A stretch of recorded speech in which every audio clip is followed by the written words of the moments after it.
Good governance is what Nigeria is lacking. The main purpose of the coalition is to ensure that good governance is enshrined in this country. Two, there mustn't be, this country must not be a one-party state. These are the two basic reasons why we are converging, why we are doing the coalition, to ensure that democracy endures, to push away people who have pretended all those years, they've been pretending to be Democrats. This president, he came into office because other major political parties have allowed him to thrive as an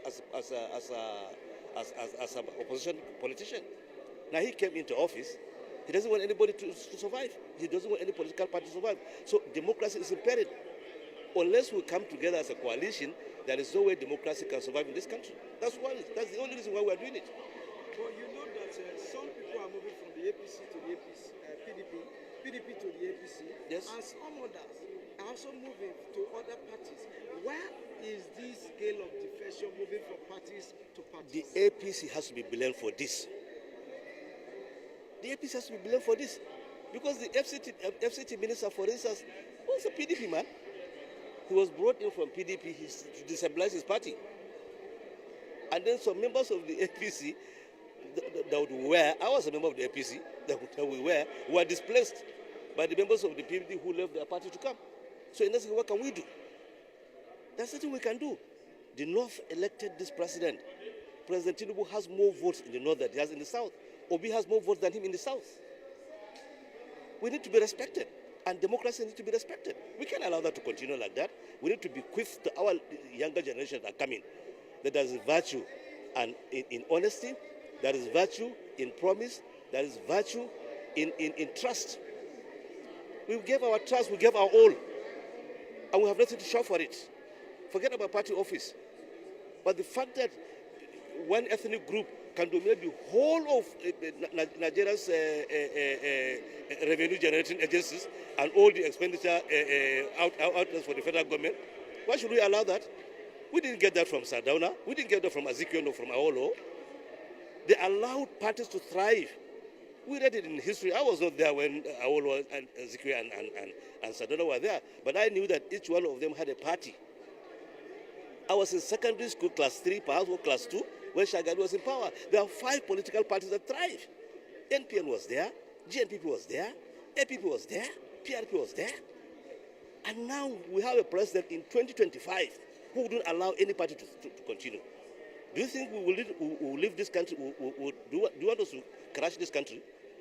We want our children to get what is called the promise of democracy, liberty, and hope, freedom, and right to associate with each other.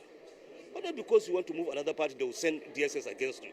You want to move to another country, they send AFCs against you. What kind of thing is this? Some people gave their blood. Bola gave his blood for this democracy to come in. So what are we supposed to do? Are we not supposed to use their blood to build the country? Or we should have one person to ensure that nobody contests with him? That's what this APC is telling us, that nobody should contest with Tinubu in 2027. Is that fair? Is that fair to our own children? Forget about me. I'm 60. I was a Speaker House of Assembly. I was member of Assembly for 2 years. I was member of House of Reps. Forget about me. I'm 60 already. But what would I bequeath? What legacy would I bequeath to my children if I allow Nigeria to become a one-party state? We will not allow that. We will not allow that. What assurance do you have that you will not be displaced in this very coalition that you people are in? Displaced how? By who?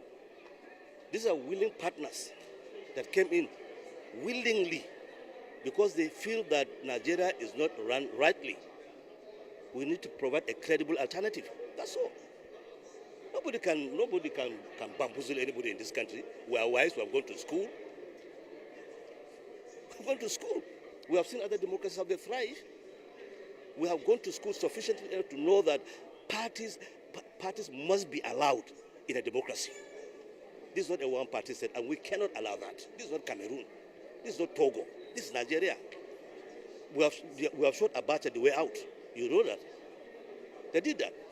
With all the dribbling Babangida did, why has it ended? He scored an own goal. Nobody can do that to this guy. Nigeria is too great for anybody to say that he will be the only person who contests the presidency in this country. It won't happen. With battling with the incumbents, What makes you think that this coalition will skate through in 2027? It's because it has happened before. An incumbent was displaced. So what makes this president so special that he cannot be displaced? There's nothing special about him. He got more votes in the north than he got in his own place in the south. So what is the big deal about it? That's no big deal about this. We have done it before. That was PDP. We made the NPDP and we displaced an incumbent president. We'll do it again. Not sweat. And we also heard from the ruling party, APC, that some of those people who are jumping into the coalition, they are doing it of their own selfish interest. Is that true? How could that be true? How could that be true? There is nobody in this coalition that is jumping for anybody. I don't know why others are coming. But I know most of the people I know here, nobody is doing it for selfish interest. Everybody is doing it for democracy. We want democracy to survive. We want our children to be free. We want political parties to thrive. We want people to learn. We want freedom. We want democracy. We want justice. We want respect for each other.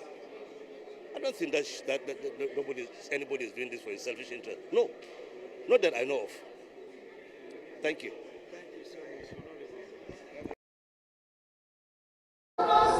This is indeed a feat marked by doggedness and resilience. As Lieutenant Colonel Onyechi and one of the strategies